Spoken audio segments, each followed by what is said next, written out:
ушул ак суу окуясынын 10 жылдыгы белгиленет. Эмнени айтат элеңиз? Анан ошо Азимбек Бекназаровдун камалышынын артынан бир нече адам өлдү. Бул өзү азыр мына 10 жыл өткөндөн кийин көз карашыңыз кандай? 10 жыл өтсө да бул иликтөөгө чекит коюлган жок. Ушунга чейин ким күнөөлүү аталган жок.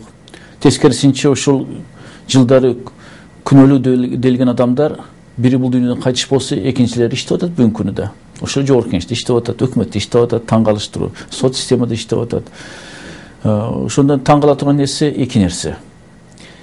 Биринчиден, эми кыңыр иш 40 жылдан кийин ачылат деген жакшы сөз бар. Эми жашырып эмне кылышат билбейм. Бүгүнкү күнү ошолордун бири дагы Зоотбек Кудайбергенов деген өзүнүн актоо боюнча кат жазыптыр жогорку сотко. Мен ойлоп атат элем, бул маселеде жигиттик кылып мойнуна алыш керек күнөөнү. Ооба, президент ошондо буйрук берген эле, биз буйрукту аткардык, биз солдат элек деп туруп айтса болот. Бирок бүгүнкү күнү өзүнүн жоопкерчиликтен алып качып, мен ойлойм бул тарых кечирбейт жана кийинки муунтар кечирбейт деп. Экинчи таң кала турган жерим, ошол ак суу окуясына күнөөлүү болгон бир эле бийлик эмес да, чыккынчылар да болгон да.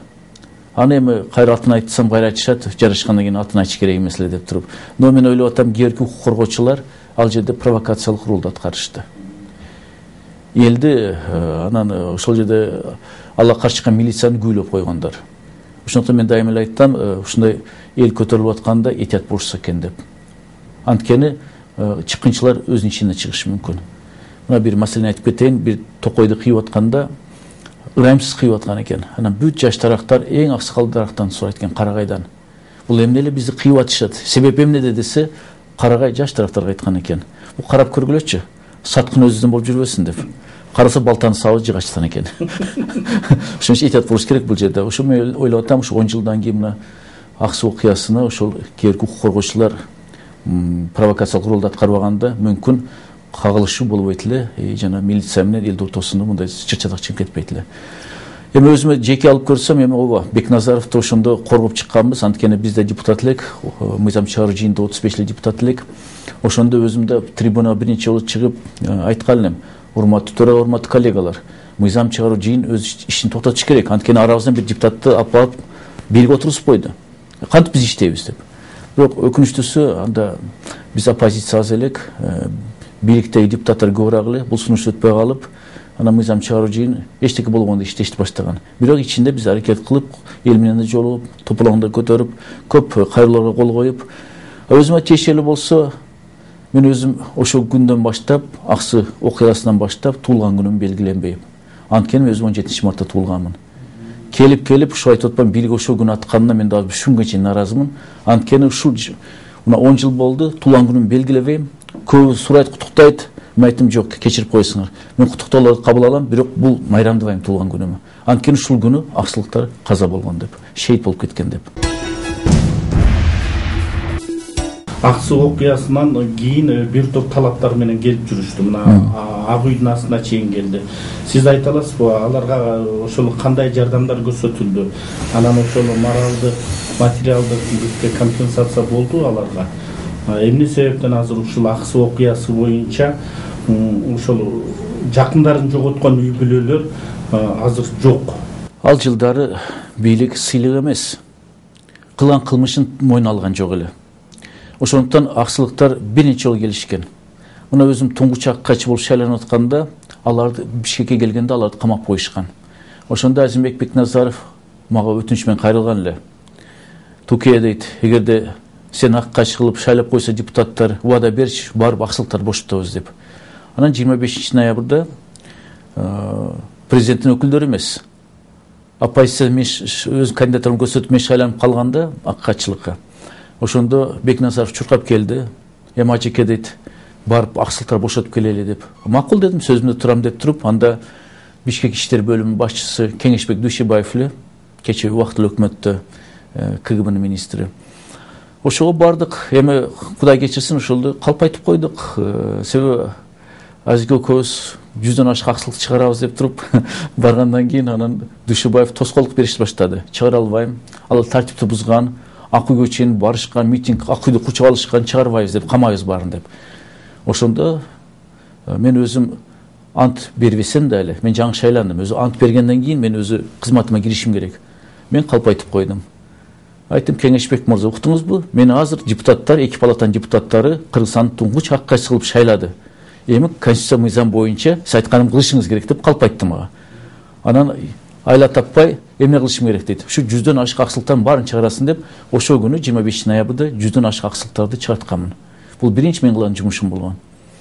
Экинчи жолу да бийлик убадасында турбай, аксылыктардын талаптарын аткарбаганда Бекназаров азаттыкка чыккан эле.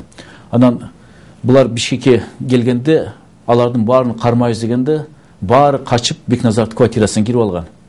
Анан мени чакырышты.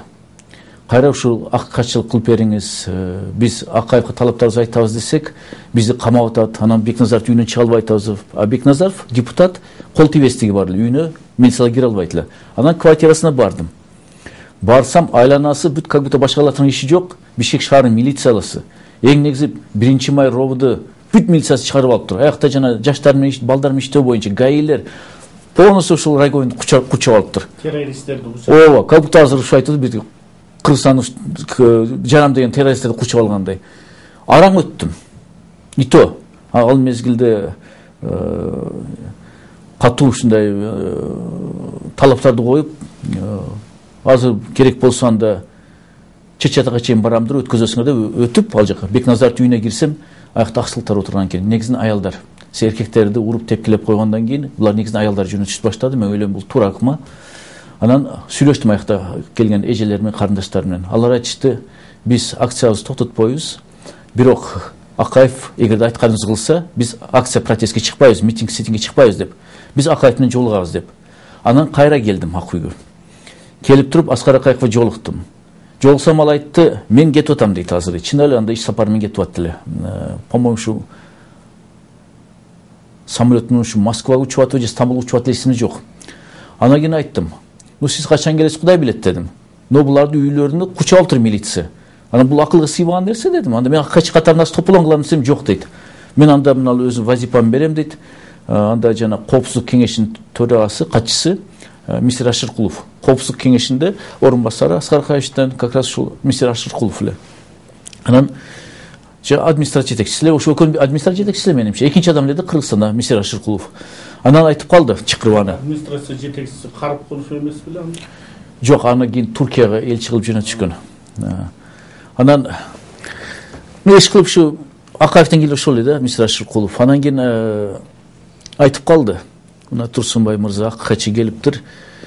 Ушу аялдардын укуктарын угуп коюңуз, чечиле турган болсо чечип коюңуз, мен тапшырма берем деп мен жана буйрукту берди Мистер Ашыркуловго. Анан Мистер Ашыркулов менен сүйлөшүп, Акаев кетти. Анан мен айттым, азыр ак үйгө алып келем, эч ким тийбесин дедим. Ушу сөз бере аласызбы дедим. Мистер Ашыркулов айтты, кантип алар тополоң чыгарсачы дейт. Мен гарантия берем, тополоң чыгарбайт дедим. Алар культурно келип сиз менен сүйлөшөт, талаптарын айтат, чечиле турган талаптарды чечип коюңуз дедим. Бирок тийбегиле дедим аны. Анан бардым кайра Азимбек Бекназаровдун квартирасына. Чыгарайын десе, милицияга кармап кетишет. Анан кийин айттым, машинаны подъездге чейин алып келдим. Айттым, бул машина Аккачыныкы. Мыйзам боюнча, мыйзамды өзүм жазганмын. Аккачынын квартирасы эмес, машинасын да тинте албайт бийликтегилер. Ошондуктан айттым, азыр эшик ачылат, үчөөңөр киресиңер дедим. Анан алар айтып калышты, үчөөбүз эмес, бешөөбүз барсак жакшы эле дедим. Бир эле машина десем, жок, бешөөбүз барсак жакшы эле, бардыгыбыз айтабыз дейт. Анда айттым, эл дедим анда. Анда бешөөңөр иш кылып артка отургула, мен алдын отурайын деп туруп, анан өзүм чыктым. Милиция карап турат. Анан эшикти резко ачтым, 5 аял чуркап кирип подъездин машинага отурушты. Милиция деди кылайын деди, машина өзүм отуруп алып тур, айда дедим шопурду. Машина токтото алган жок алар. Түз ак үйгө кирдик. Анан алып кирдим ак үйгө. Анан ал ак үйдүн биринчи этажында, биринчи кабатында астыңкы кабылдама бар эле. Ошол жерге аларды алып кирдим. Мистер Ашыркулов дан ким бар эле ал жакта? Менимче Кубанычбек Жумалиев бирөө бар эле ал жакта. Анан сүйлөштүк. Мен калыс болуп турдум. Мына силердин айтыңар боюнча эң негизги экинчи адамды чакырдым, Акаевтан кийинки Ашыркулов мырзаны. Мына силер 5 аялсыңар. Талаптарыңар айтыкла деп туруп. Ошонун талаптарын айткан. бир нечеси чечилди, бирок көбү чечилген жок. Бирок негизи мен бийликтен аларды жолуктурдум. Эч кимди каматкан жокмун. Кайра 5 машина салып алып барып квартирага киргизип койдум. Аны вазифамды бүтүрдүм. Ошентип анан кийин ооба Аккач катарында эми саясатка аралашпа десе да барып аксыга чейин митингтерге катышып келдим. Анан эстелик коюлуп атканда Куран окууга чейин барып, анан эл менен жолукканда албетте барып Аккач катарында өз пикиримди айтып аттым аякта. Алардын эң негизги талабы эмне болду эле ошондо? Эми Бекназаровду азаттыкка чыгардык. Баарыбыз депутаттар, коргоочулар эл болуп туруп. Эми эң негизи талапы бул ошол Аксы окуясында жана атканга буйрук бергендерди жазалоо, жана ушул кылмыш катарындагылар тануу боюнча. Бирок бийлик аны аткарган жок. Ушунга чейин өкүнүчтүү аткарылбай келет. Алар мындай компенсация сураган эмес, ал учурда. Ал мезгилде жок. Негизинен ушу жазалоо боюнча. Компенсацияны кийин маселе көтөрүлүп атты, анткени биз колубуздан келишинче барыбыз жардам берип аттык. Но негизинен мамлекет жардам бериш керек деп. Азыркы күнү мен ойлойт элем, мына булар Кыргызстанда бийлик менен күрөшүп атканда биринчи мындай каарман катарында кетишти, шейит болуп кетишти. Буларды албетте мамлекеттик бийик бир сыйлыктарга татыктуу деп айтсам жаңылышпайм. Тескерисинче мен ойлойм коомчулук түшүнөт муну. Биринчи толкундун башы да булчу. Албетте. Бийликке карата ошол массалык түрдө нааразычылыгын билдирүү. Албетте. Ошон үчүн аларды ок менен тосуп алып атышат. Албетте. Айтыңызчы, ошол эң бир башталышы эмнеден болгон? Анан бийликтин катачылыгы эмне? Бир адам да жазалган жокпу бул боюнча? Жок, айтып атпайм, 2-3 өлүп кетишти. Ошо күнөөлөр.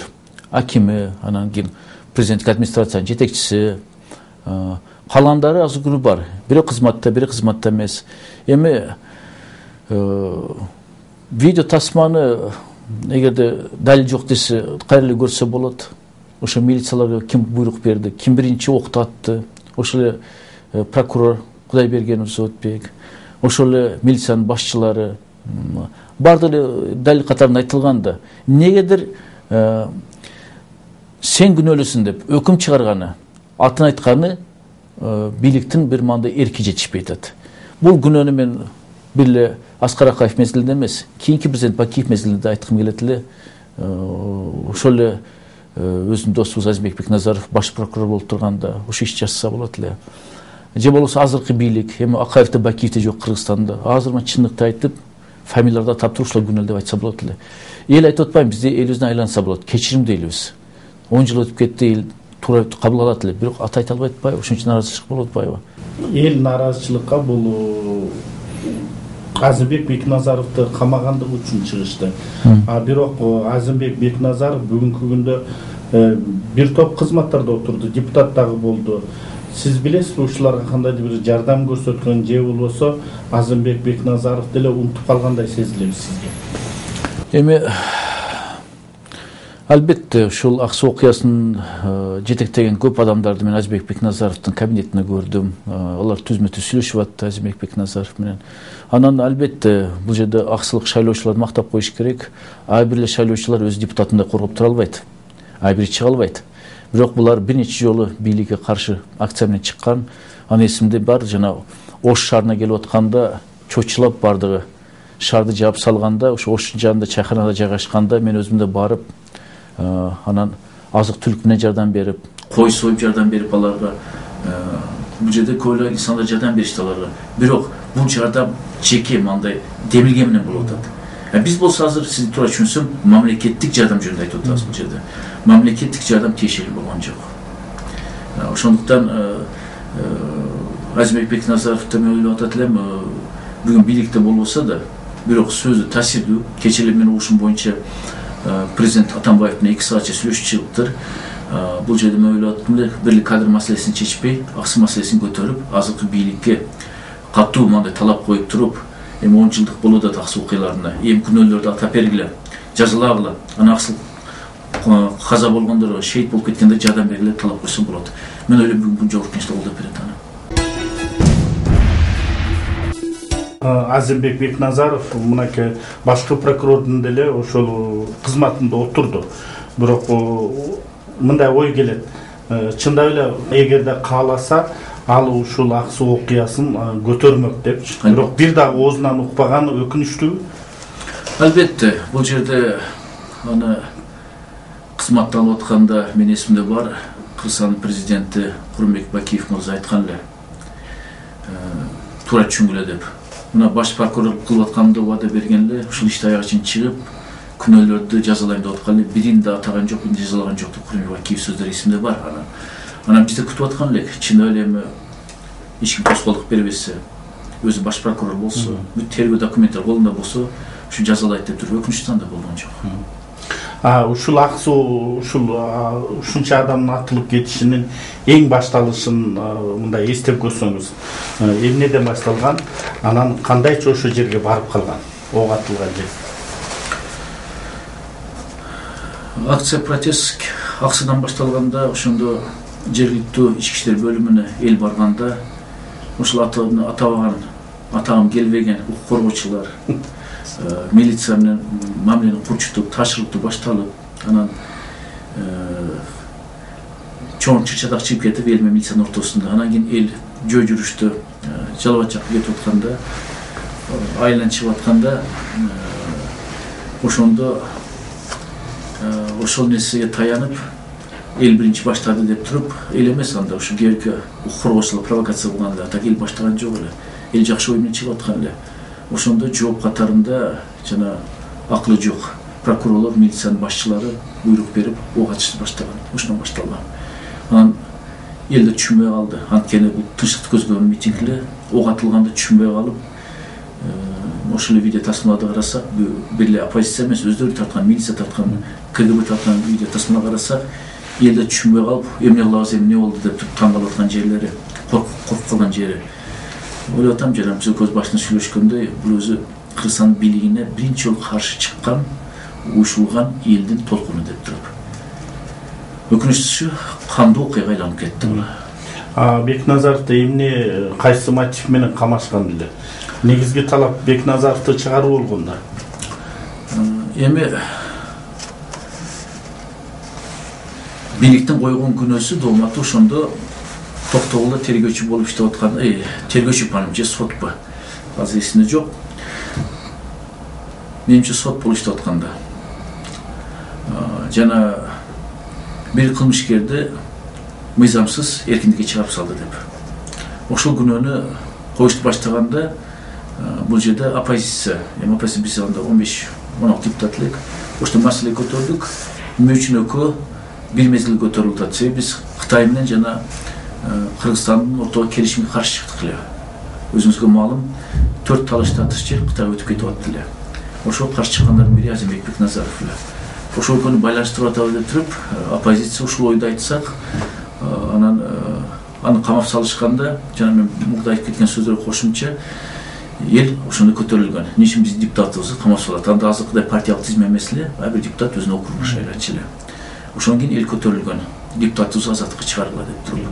Бирок ушунда эки себеп болгон эле. Биз өзүбүз ойлочу элек, ал негизги иш эмес, негизги иш биз жана Кытай менен Кыргызстандын келишимине каршы чыккандарыбыз деп ойлошот деп. Бул Бекназаров биринчи аракет болгон. Эгерде эл унчукпаганда, эл көтөрүлбөгөндө, мүмкүн башка оппозицияны аста-аста жок кылат эле. Эсиңизде бардыр, ошол жылы чоң бир жанжал башталган, саясий жанжал. Коопсуздук министрлик оппозиция саясатчылардын үстүнөн, ар биринин үстүнөн өзүнчө бир иш ачып, анын ичинде Азимбек Бекназаров эмес, барыбыз анын ичинде, мен да бармын. Молдоке деп коюп, менин үстүмөн иш ачып, азыр мына өкмөттө, бүгүнкү өкмөттө, Бабанов башкарган өкмөттө коопсуздук жана коргоо бөлүм башчысы болуп иштеп атат, ушу Мусаев Көлбай деген кече кичине иштебей туруп генералды алып алган. Ошол өзүнүн курсташым, менин үстүмө иш ачып, так что бүт оппозиция иш ачылган эле. Ошондо Кудай сактаган экен, эгерде ушул эл көтөрүлбөгөндө Аксыл Тыгыдан бир жолу разыштыкты айтып кетейин, анда бир 15-16 оппозициялык депутат камалат эле.